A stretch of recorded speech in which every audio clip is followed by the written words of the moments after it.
I'm sorry. I presume that if it's statutory construction, a canon of statutory construction, it's hard to say you can waive that? It's very hard to say you can waive that, Your Honor, yes.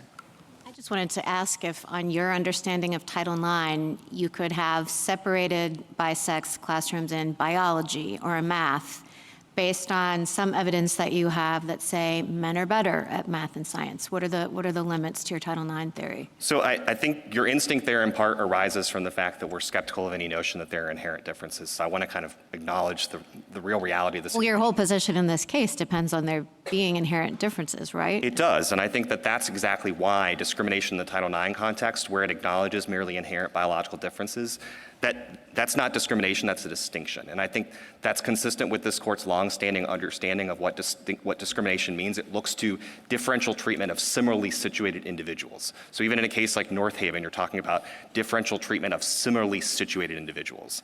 So if we're talking about in an athletic context, you're not addressing similarly situated individuals. And I think, again, the Javits Amendment and the regulations that flowed from the Javits Amendment are a realistic reflection of those meaningful biological differences. The Javits Amendment gives you a reason in the sports context maybe Right. to do it. I'm just wondering whether, your friends on the other side have basically conceded that Title IX allows sex-separated sports teams.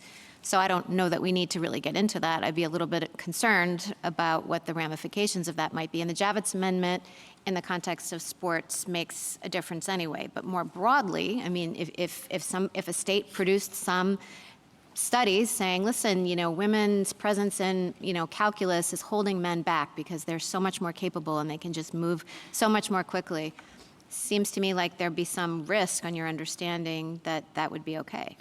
I think, again, realistically, Your Honor, that would almost certainly fail on the lack Well, how about chess club?